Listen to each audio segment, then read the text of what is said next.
Hey everyone, welcome to the I Got Issues channel. It's the Near Mint Nerd here. Finally the cold's clearing up. I'm back to a picture of good health. So I thought today I'd throw a haul video together. I went to a shop over the weekend. I didn't think I was going to find anything. And I ended up coming home with a whole half long box full of comics. So that's usually how it goes. I wouldn't say I got amazing books, but there's the odd diamond in the rough. There's a lot of cheap books. A couple I probably overpaid for, and a little bit of Silver Age, mid-grade books mixed in there as well. Overall, just a fun haul. So I'm going to throw that in front of your face, and we'll see what you think. Okay, catch you on the other side.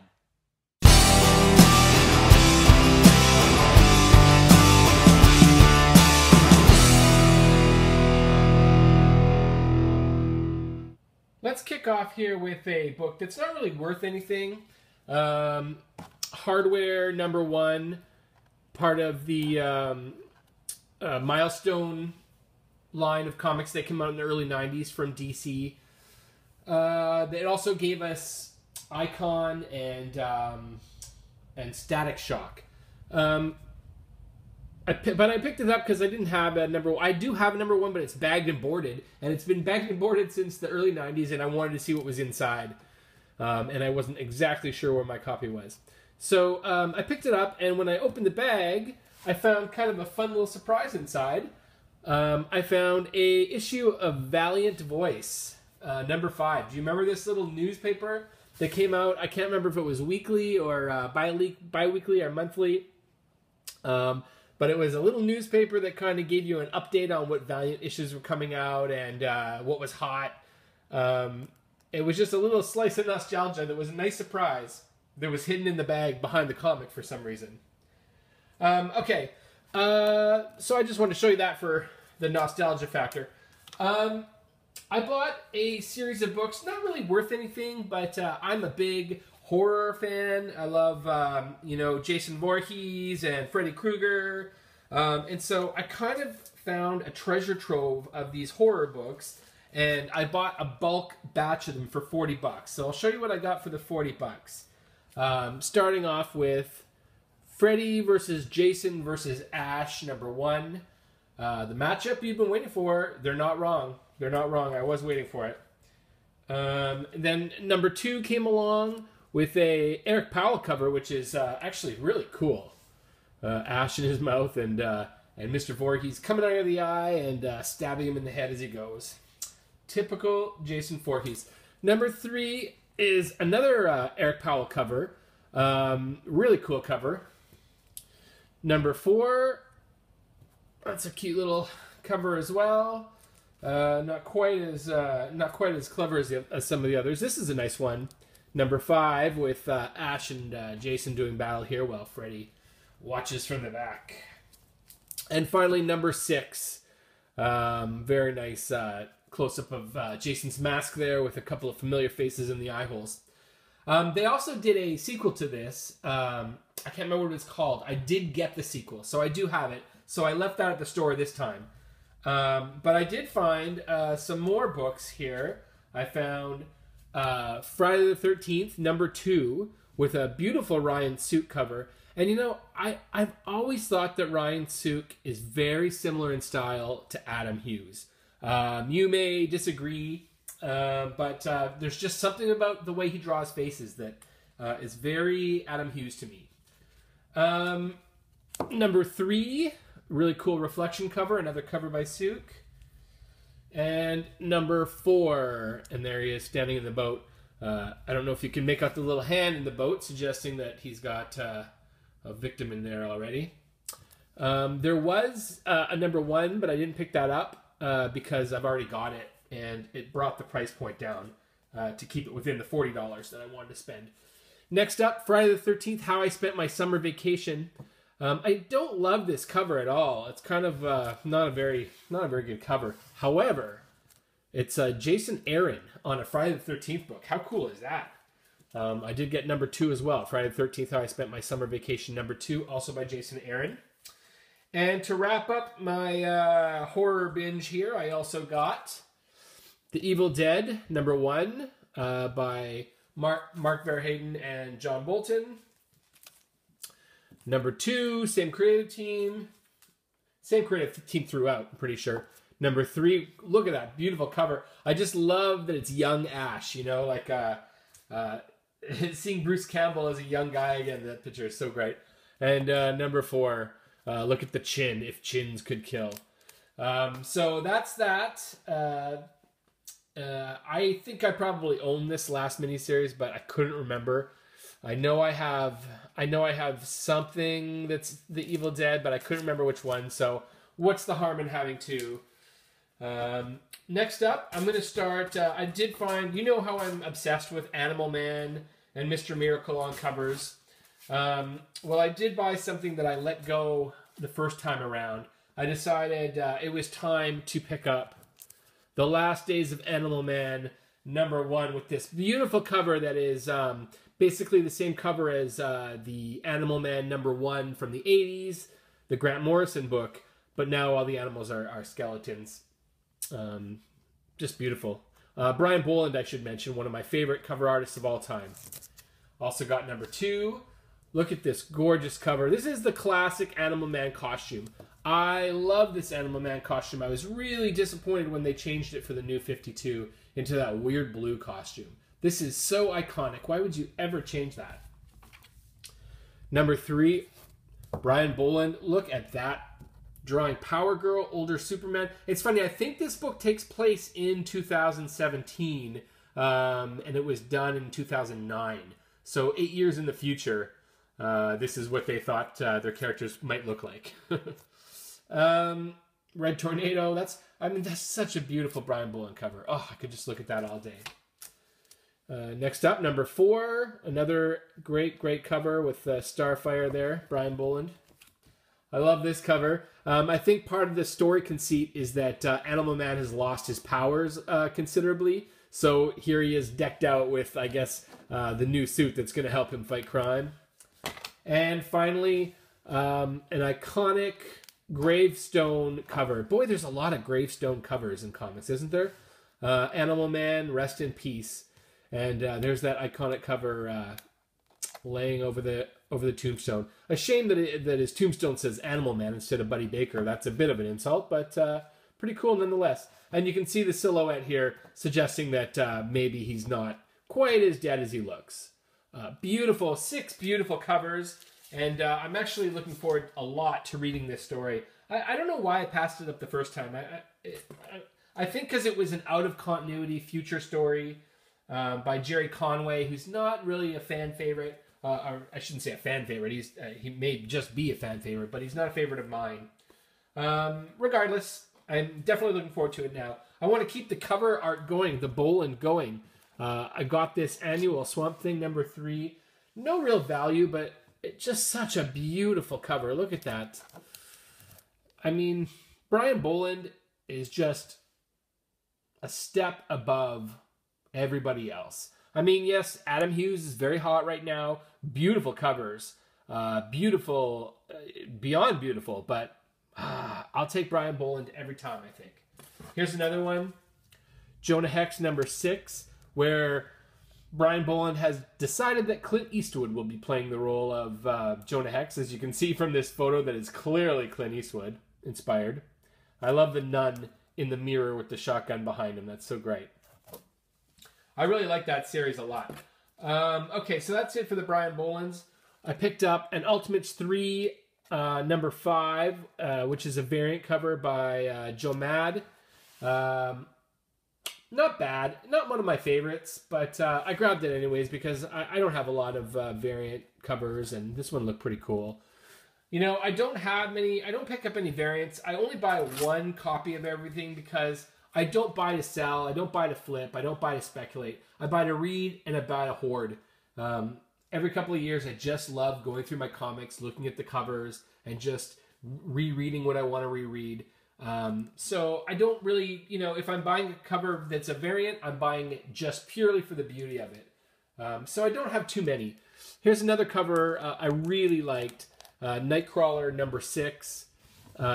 By Greg Land, who is another terrific cover artist.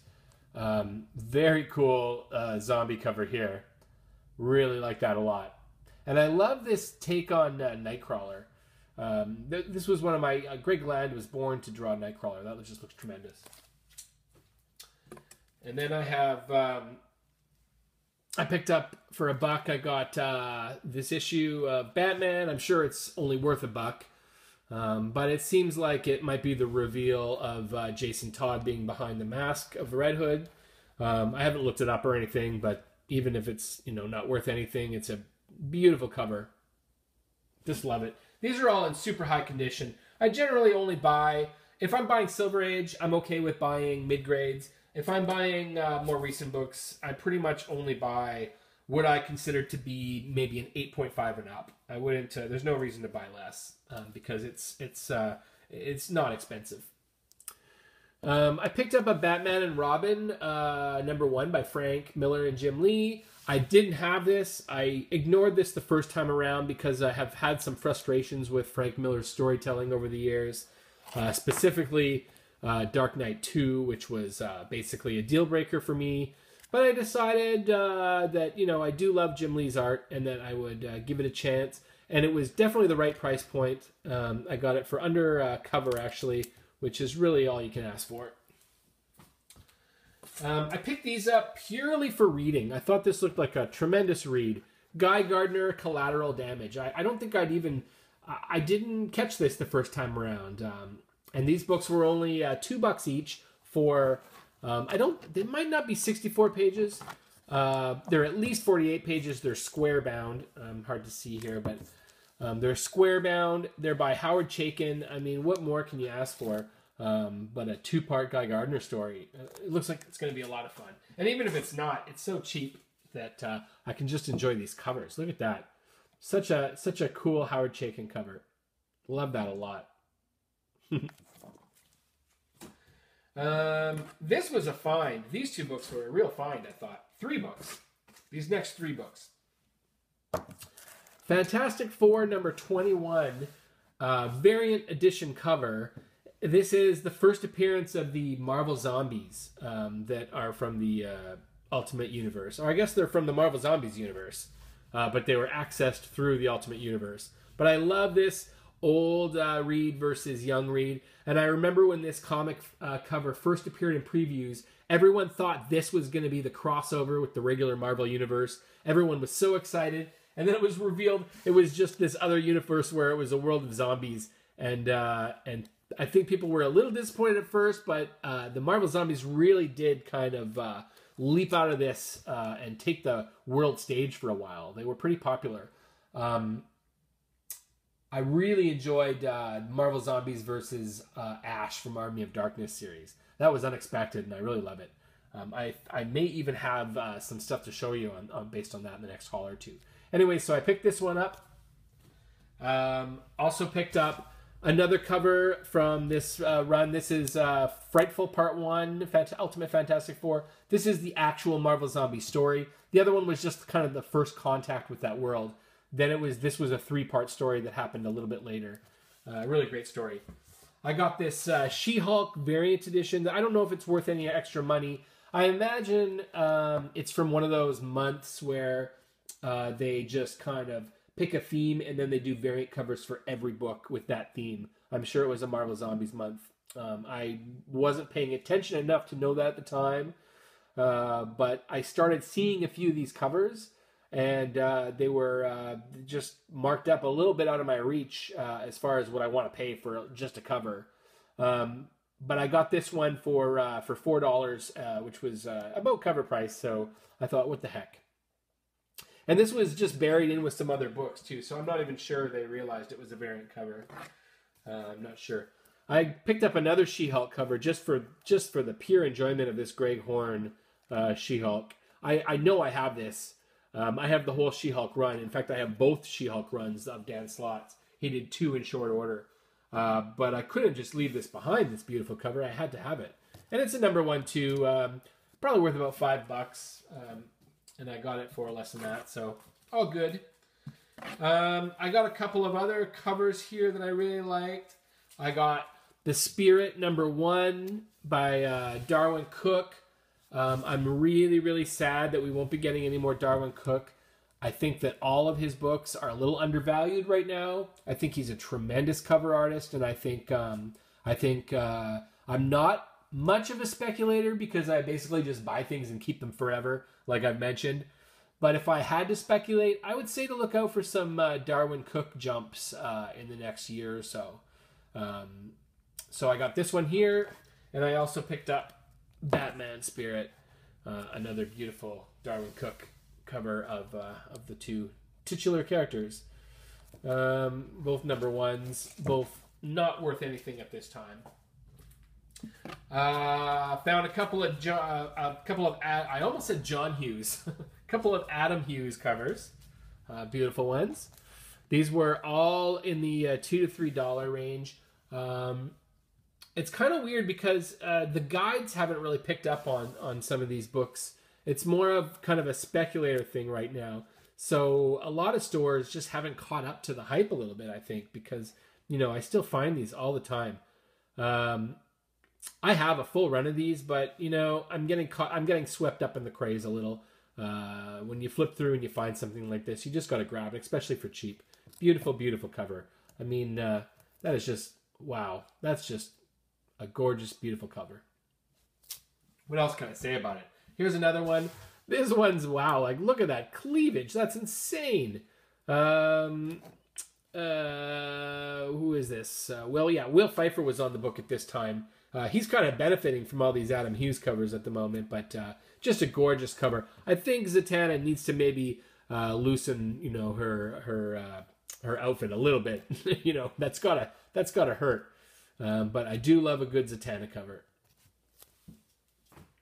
And I found this, which I definitely own already. But my God, who's going to leave this behind? This is just a terrific, terrific cover. Maybe my favorite Adam Hughes cover. Maybe. I mean, it is absolutely stunning.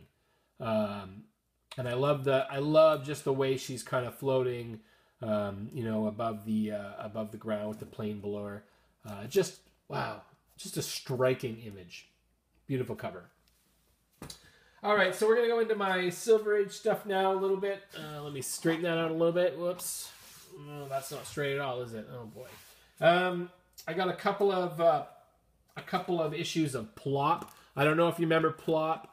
It's kind of like DC's answer to Mad Magazine a little bit in comic form. A lot of Basil Wolverton covers. The magazine of weird humor. It's basically, just little art pieces and just kind of a comedy book that's a lot of fun. Another great, this is a wood cover.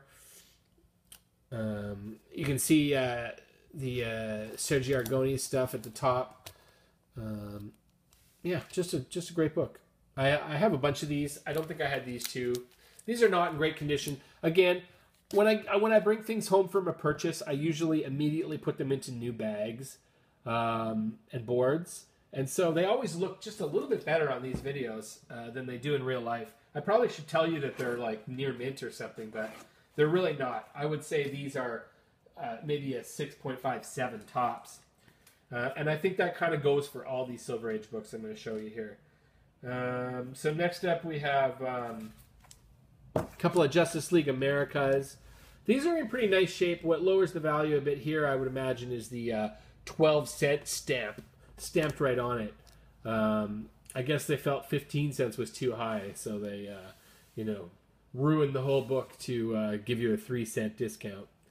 I do like this cover, though. The hero is floating underwater while the public here tells the army generals that that what they're dumping in the ocean is destroying all the sea life.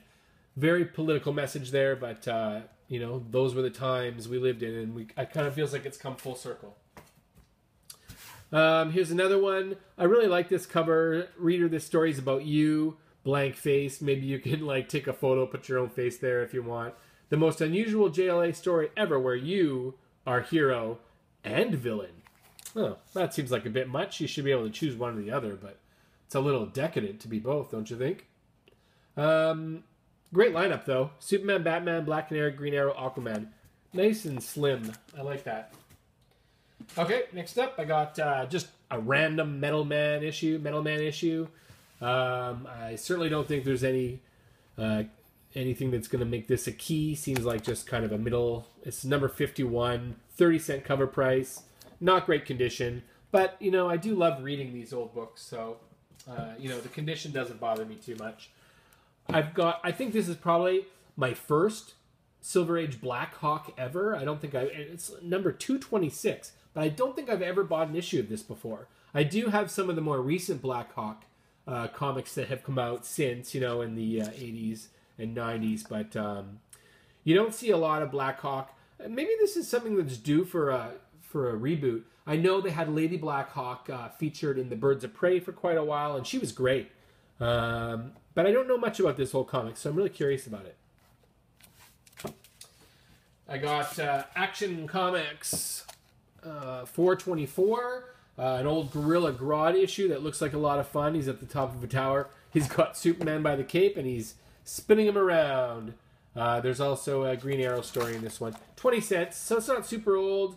It's in, I don't know if you can see, there's a giant crease right through the issue that basically makes this a reader copy. But you know what? As far as I'm concerned, all comics are reader copies. Next up, World's Finest, number 201, Superman and Green Lantern. Let the battle for Earth begin, says Dr. Fate as the flag waver, apparently.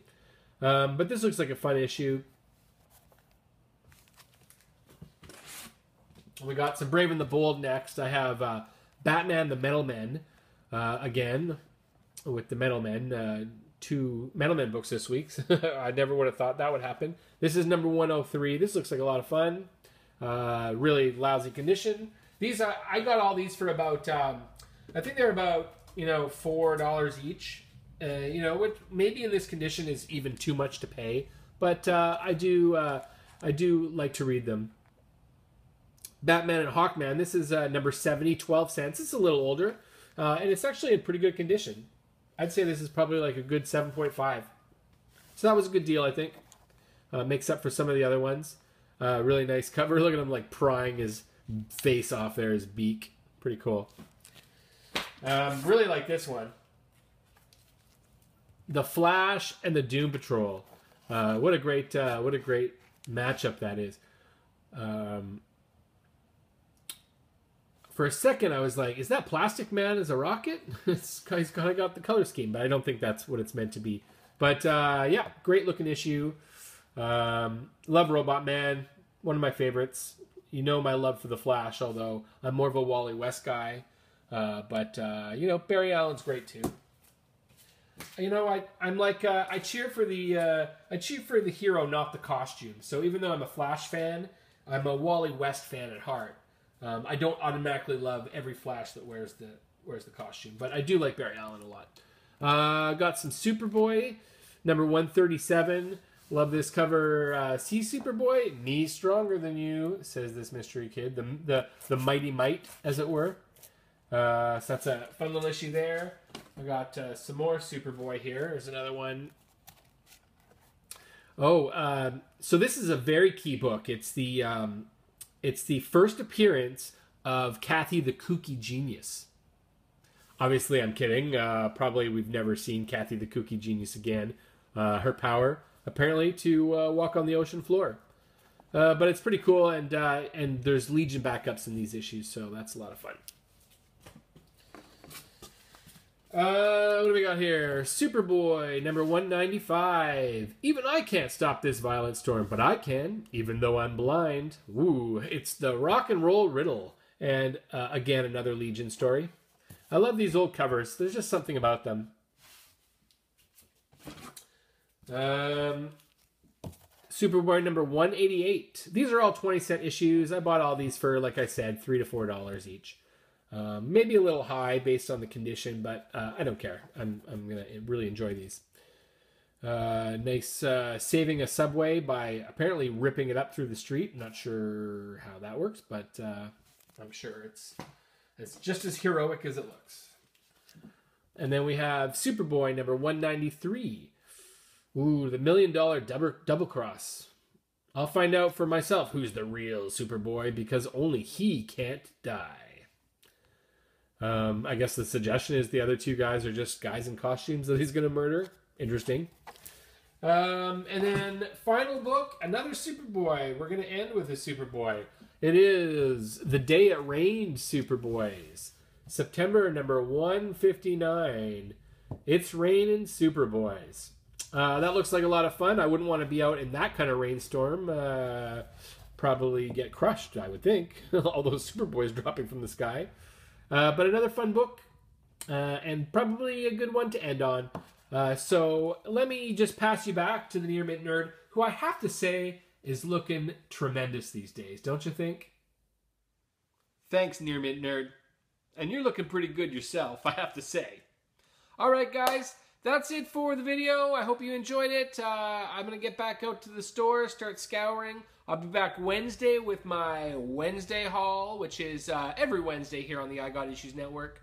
I'm going to try and get another review up on Friday, probably my book of the week from Wednesday. That's kind of the pattern we're sort of falling into here, so we'll see how that works out for us. Make sure you leave a comment. Let me know if you like these videos, if you like what's happening, if you got any ideas, stuff you want to see. I'm happy to accommodate. Subscribe, please, and hit the like button if you get a chance. Other than that, I'll see you soon. Near Mint Nerd, signing off.